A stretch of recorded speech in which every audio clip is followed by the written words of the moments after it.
Assalamualaikum warahmatullahi wabarakatuh. Bismillahirrahmanirrahim. Alhamdulillahi rabbil alamin wa bihi nasta'inu ala umurid dunya waddin. Wassalatu wassalamu ala asyrafil anbiya'i wal mursalin sayyidina wa maulana Muhammadin wa ala alihi wa sahbihi ajma'in, amma ba'du. قال الله سبحانه وتعالى في كتابه الكريم يرفع الله الذين آمنوا منكم والذين أوتوا العلم درجات. صدق الله العظيم.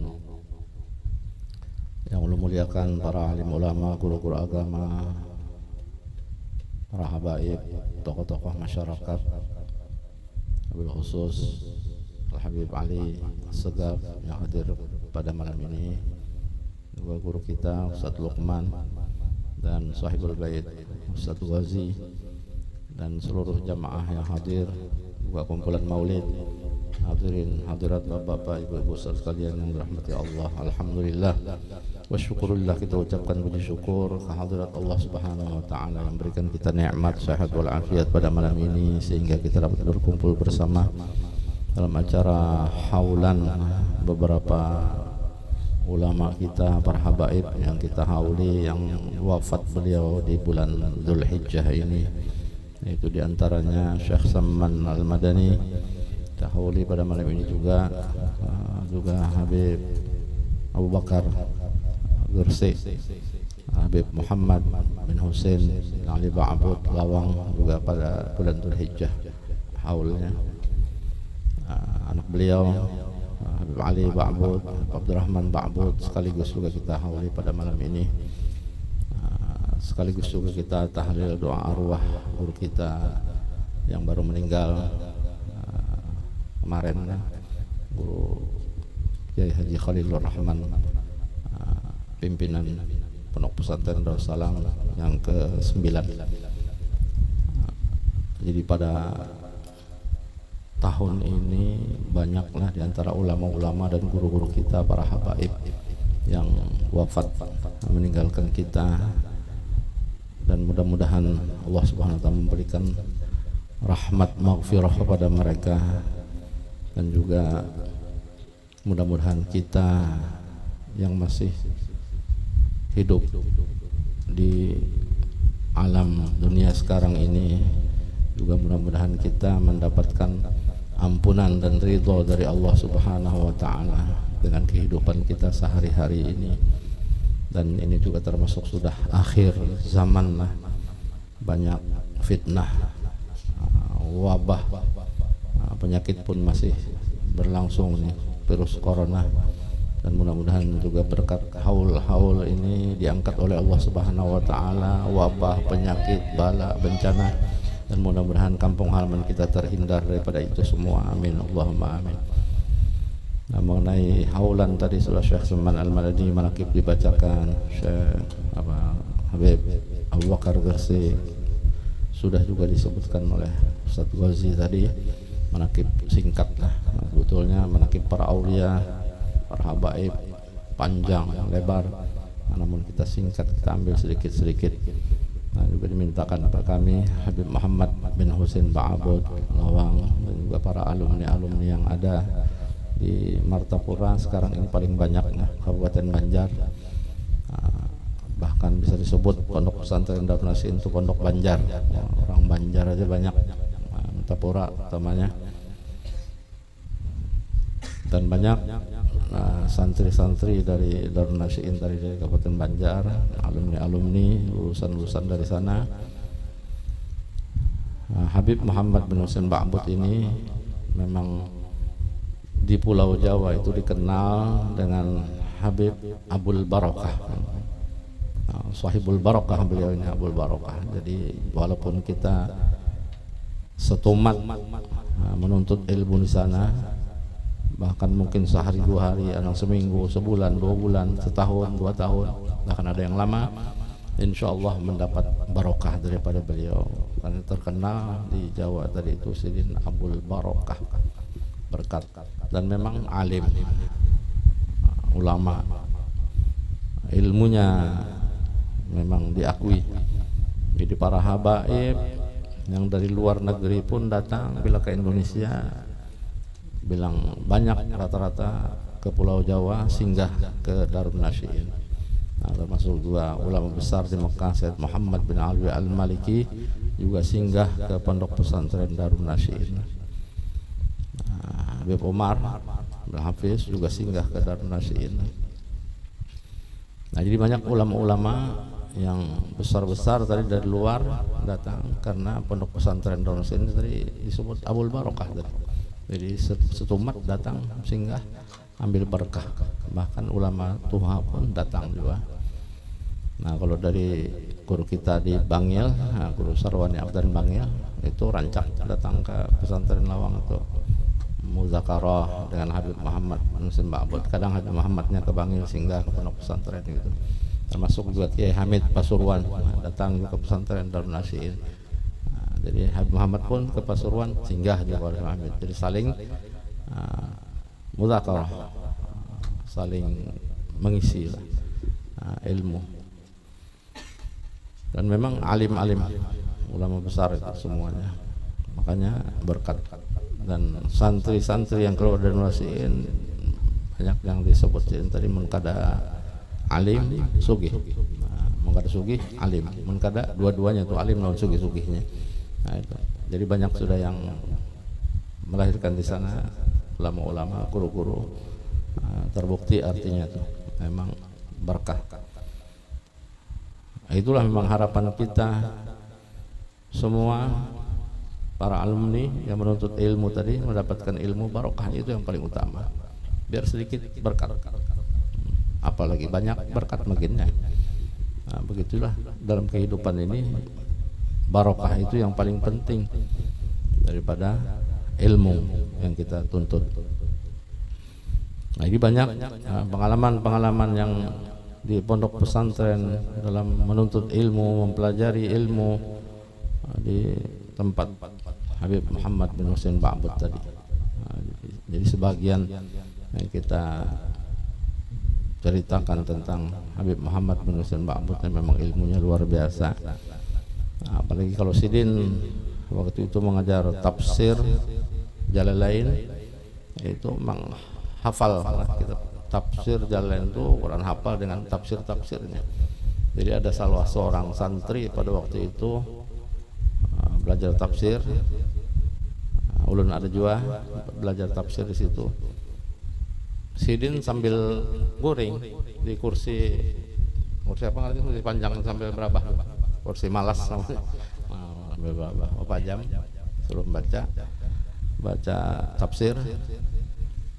Melihat Sidin bepajam dikira goring nih, lawas baca ini biarkan meluncatnya meluncati supaya cepat baca. Tahu-taunya mendengar aja Sin kata goring, Sin hafal langsung disarik Sidin santri tadi itu, suruh ulangi lagi, kamu Sin melompat bacanya, berapa baris dilompatin, suruh ulang lagi. Nah, rupanya kada goring sih berapa sambil baca mendengarkan aja itu bacaan. Nah, jadi memang tafsir Al-Quran di dalam kepala sih dan seterusnya jalan lain itu. Artinya kalau aku dibunguli sambil sin berpajam. Nah, memang kasyafnya. Nah, itu diantaranya juga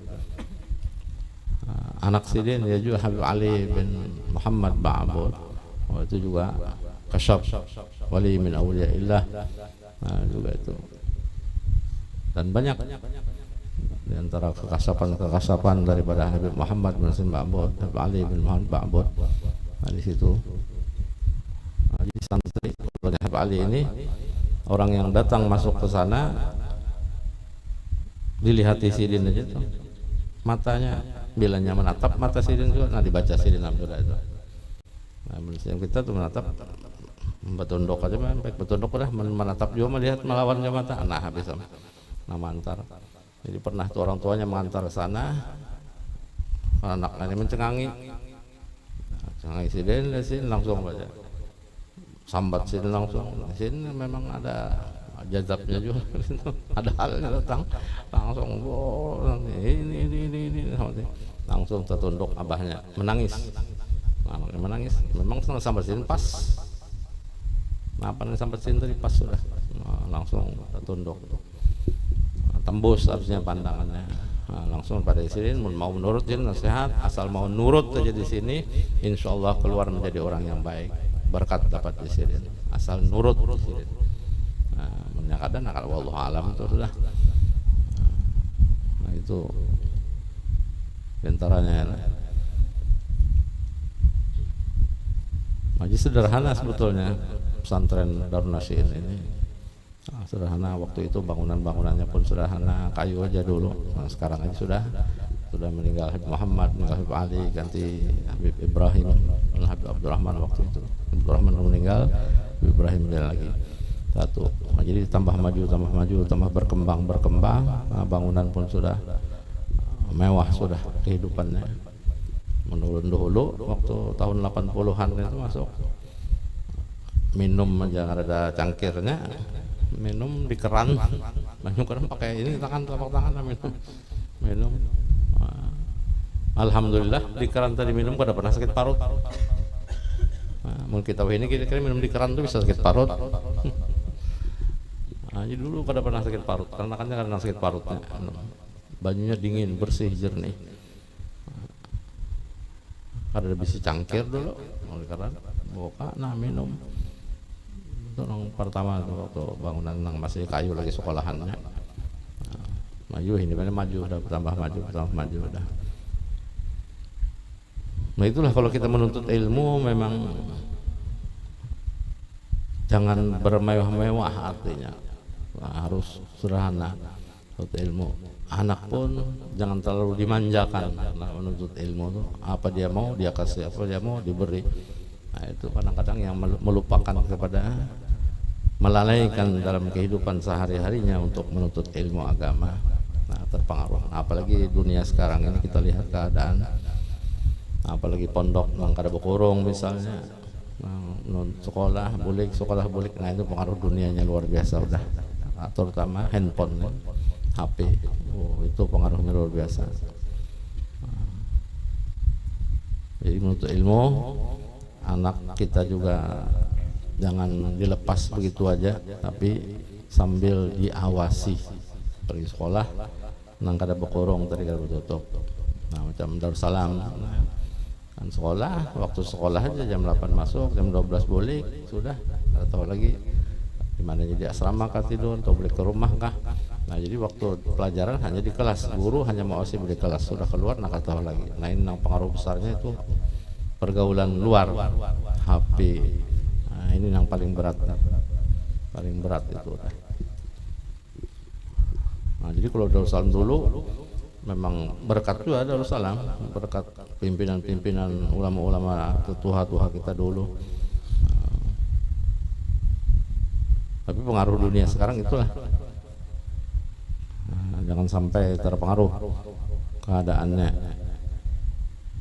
Nah kalau kita selalu urusan dunia dan kesibukannya, ilmunya, nah itulah.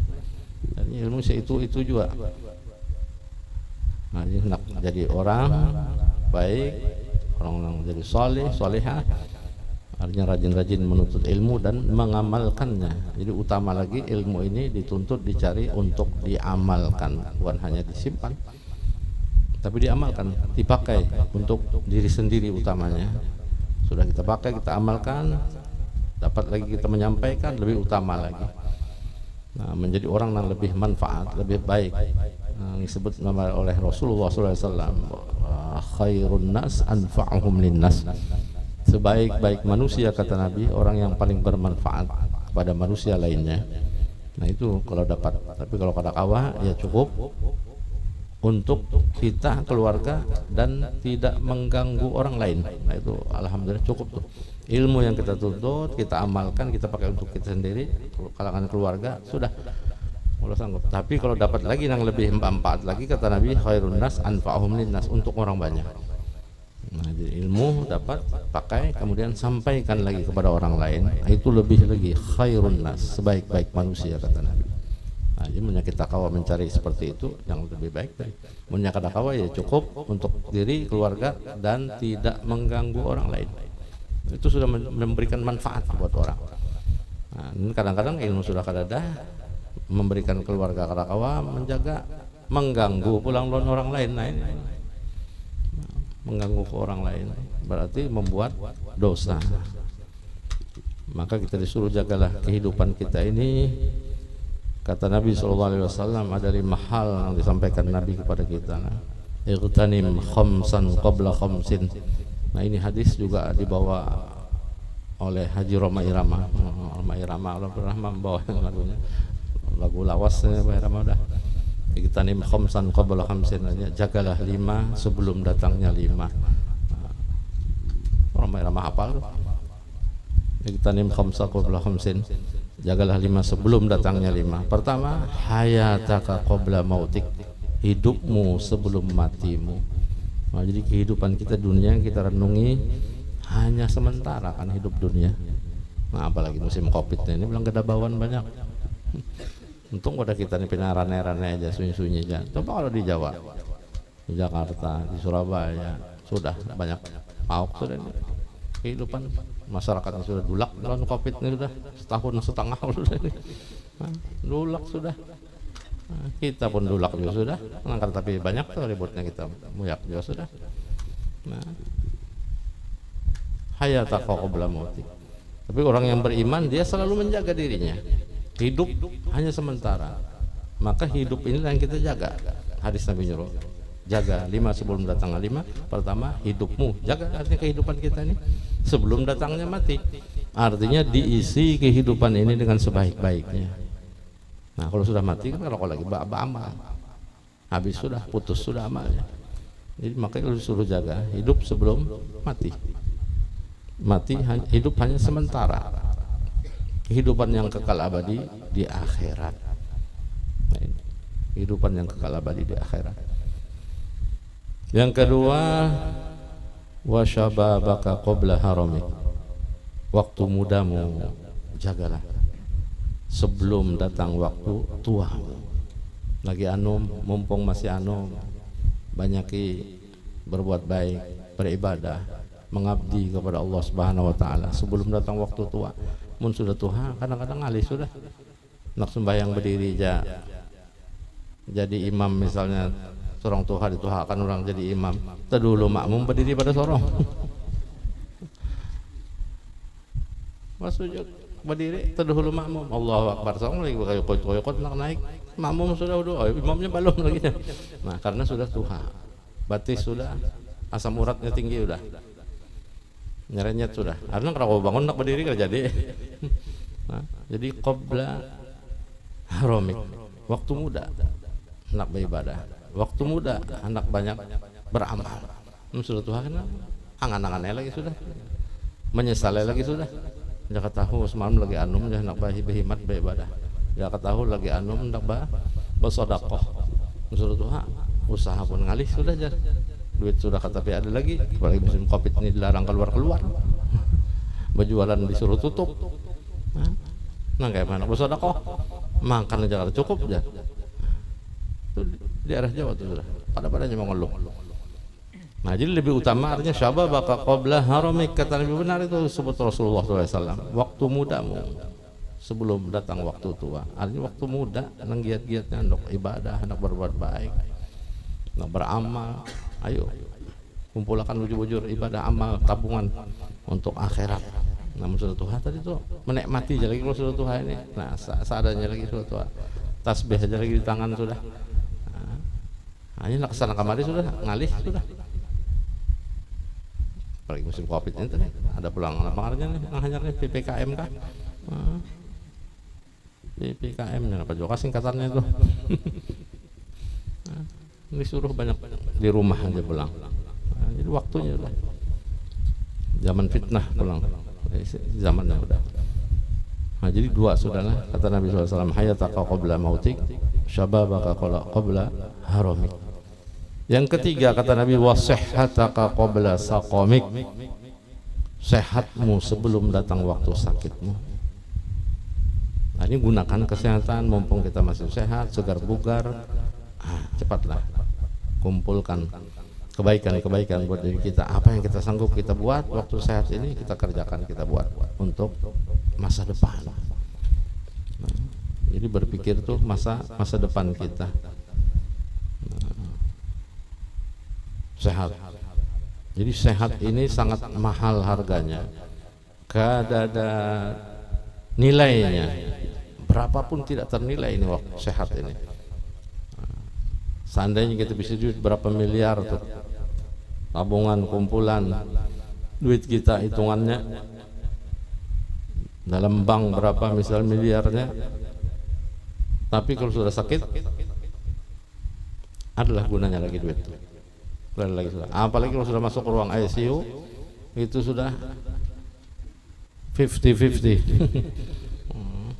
50-50 aja lagi hidup.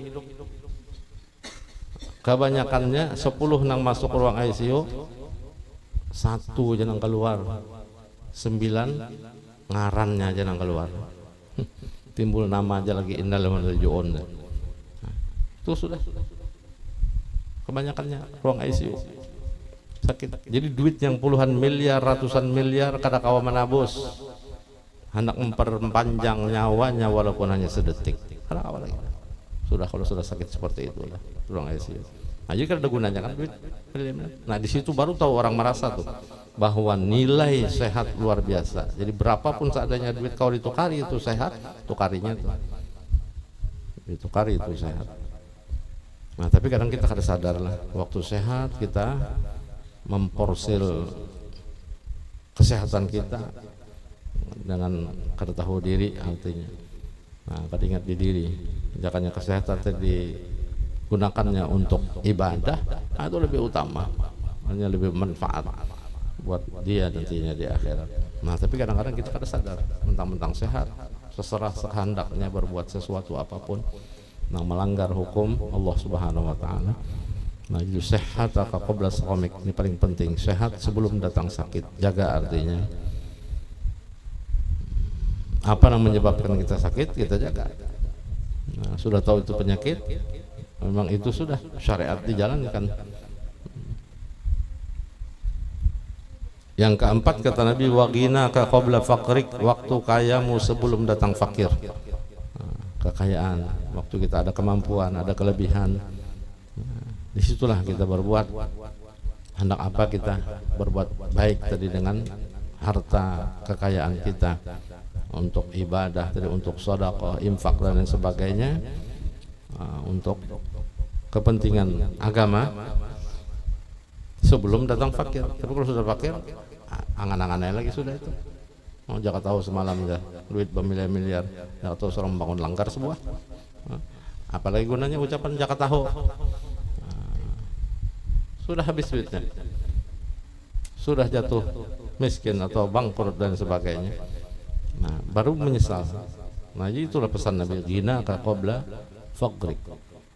Yang kelima, wa faraghuka qabla syughlik, waktu lapangmu sebelum datang sibukmu. Waktu lapang, waktu nyaman, senang, waktu lowong, gunakan. Nah, termasuk malam ini kita ada haul, ada undangan, untuk kebaikan-kebaikan, untuk keagamaan, termasuk ibadah. Waktu lapang ada, kita datang sebelum datang waktu sibuk. Kalau sudah kesibukan kada kau lagi mendatangi tempat-tempat kebaikan, nah disitulah kerugian yang besar buat kita.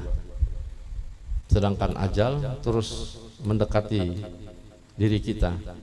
Jadi sehari demi sehari, sedetik demi sedetik tuh maju terus tuh. Ajal mendekat kepada kita.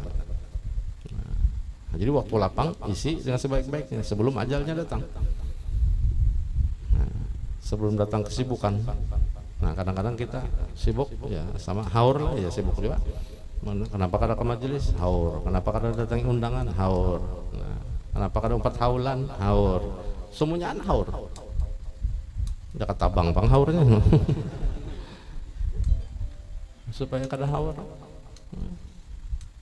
Jadi haur jangan dijadikan alasan. Kita nang mengatur haur, jangan haur nama atur kita. Mun haur nama atur kita ya itu tadi. Kenapa kan haur? Kenapa haur? Bahkan sampai yang kewajiban sendiri pun sholat 5 waktu, kenapa kan sembahyang? Haur lagi aja. Sudah masuk zuhur, haur lagi aja. Diingatkan sudah oleh kawan. Tumbang sudah. Ini parak sudah jam asar, parak sudah sampai belum sembahyang. Haur pernah sedikit lagi aja. Nah, haur terus. Masuk asar kita. Kada sembahyang juga, masih lagi menuntukkan gawiannya aja. Haur tadi Pak. Menyesal nih kan di kemudian hari. Waktu berjalan terus. Pepatah Arab mengatakan al-waqtu kasayfi illam taqta'hu qata'aka.